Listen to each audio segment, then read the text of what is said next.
বন্ধুরা, চিরসখা ধারাবাহিকের আজকের পর্বে দেখানো হয়েছে নতুন কাকু বুবলাইকে চড় মারে। একের পর এক চড় মারতে থাকে। একটা সময় পরে বর্ষা এসে মাঝখানে দাঁড়ায়। বর্ষা বলে, এ কি করছেন? আপনার সাহস তো কম নয়, আপনি আমার স্বামীর গায়ে হাত তুলেছেন। বর্ষার সামনে এগিয়ে আসাই নতুন কাকু থেমে যায়। চন্দ্র নতুন কাকুকে বলে, আমি ওর বাবা, এখানে দাঁড়িয়ে আছি, আর তুই আমার সামনে কোন অধিকার ওর গায়ে হাত তুললি? নতুন কাকু বলে, যেই অধিকারে আমি ওকে এতকাল বড় করেছি, যেই অধিকারে ওর পিছনে কারি কারি টাকা খরচ করেছি, যেই অধিকারে ওকে প্রতিষ্ঠিত করতে চেষ্টা করেছি, যেই অধিকারে ওকে মানুষ বানাতে চেয়েছি, যেই অধিকারে তুই ছেড়ে যাওয়ার পরে ওদের বুক দিয়ে আগলে রেখেছি, সেই অধিকারে ওকে আরো আগেই চড় মারা উচিত ছিল। কেন মারিনি জানিস? আটকে ছিল, মায়ায় আটকে ছিল, দয়ায় আটকে ছিল। ভেবেছিলাম আহারে ছেলেটার বাবা নেই, কিন্তু এখন তো তুই ফিরে এসেছিস, বহাল তবিয়তেই আছিস, তাই এখন আর সেসবের কোনো বাধা নেই। এখন মারবো, যখনই বেয়াদবি করবে তখনই মারবো। যতবার বৌঠানকে অপমান করবে, আমাকে অপমান করবে, ততবারই মারবো। বুবলাই বলে, নতুন কাকু তুমি কিন্তু কাজটা ঠিক করলে না, আমি এত সহজে তোমাকে ছাড়বো না। বর্ষা বলে, আমরা থানায় যাব, এই চলো, আমরা এক্ষুনি থানায় যাব।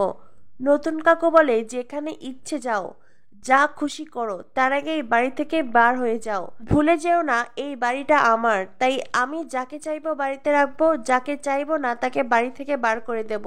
চন্দ্রের মা বলে, হ্যাঁ রে নতুন, তুই এত বছর পরে নিজের আসল রূপটা দেখিয়েই দিলি। নতুন কাকু বলে, রূপ তো কিছুই দেখায়নি মাসি, রূপ দেখানো এখনো বাকি। পিসিমণি তার মাকে বলে, মা, এত সময় যে বুবলাই নতুন তার বৌমণিকে অপমান করছিল, সেটা তোমার একবারও চোখে পড়লো না? তোমরা তো একবারও কেউ প্রতিবাদ করলে না, বুবলাইকে থামাতে চেষ্টা করলে না। মিঠিল বলে, প্লিজ তোমরা এবার থামো না, আমি যে কথাটা বলতে এসেছি সেটা তো বলতেই পারছি না, যার জন্য নতুন কাকুকে ধরে এনেছি। বর্ষা বলে, এখন কি আমরা তোমার কথা শুনবো? চন্দ্র বলে, এই বাড়িটা যদি তুই ফিরিয়েই নেবি তো বাড়িটা কেন দিয়েছিলি? বুবলাই বলে, বুঝতে পারছো না বাবা, এই লোকটা যখন তখন এই বাড়িতে আসবে যাবে, অসভ্যতা করবে, আর মা তাকে কিচ্ছু বলবে না। নতুন কাকু বুবলাইকে বলে, আবারও তুই শুরু করলি তো, আমি কিন্তু তোকে আবারও মারবো, তবে এইবার আর নিজের হাতে মারবো না, সোজা গারদে নিয়ে যাব। এতদিন এইটা করিনি কারণ তুই বৌঠানের ছেলে বলি, বৌঠানের মুখের দিকে চেয়ে কিছু করতে পারিনি।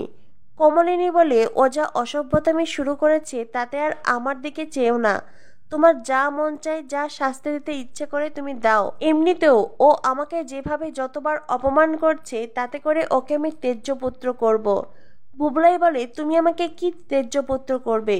আমি তোমাকে মা হিসেবে মানলে তবে তোমাকে তেজ্যপুত্র করবে?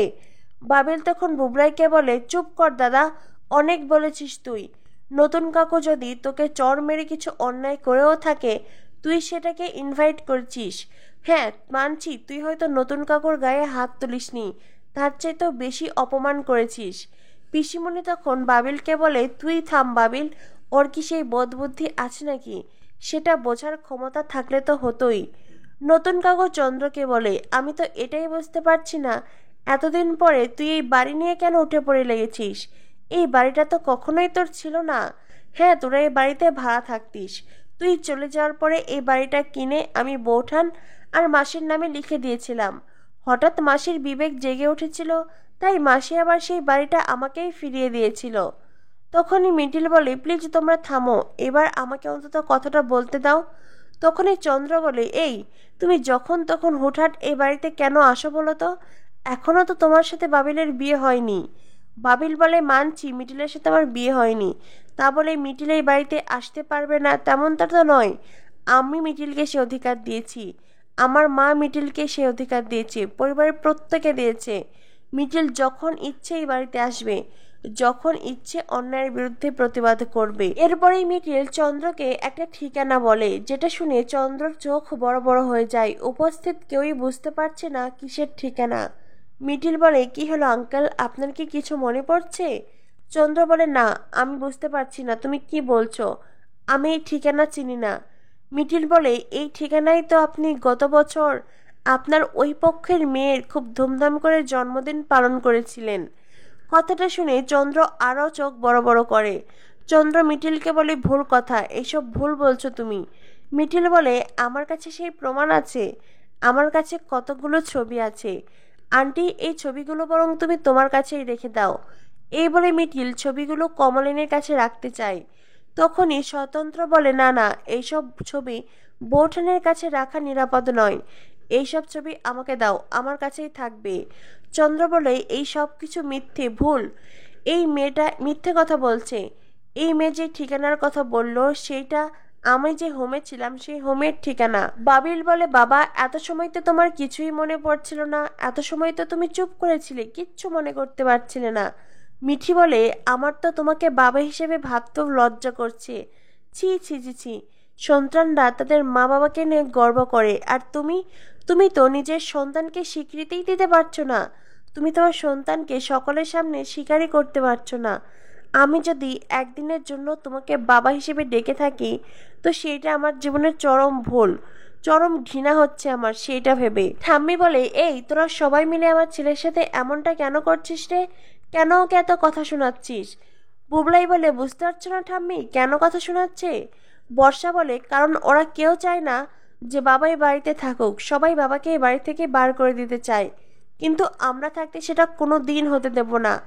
আমরা থাকতে কেউ বাবাকে এই বাড়ি থেকে বার করতে পারবে না। মিটিল চন্দ্রকে বলে, আমি যে ছবিগুলো নতুন কাকুর হাতে দিয়েছি, সেই ছবিগুলোর কপি আমার কাছেও আছে।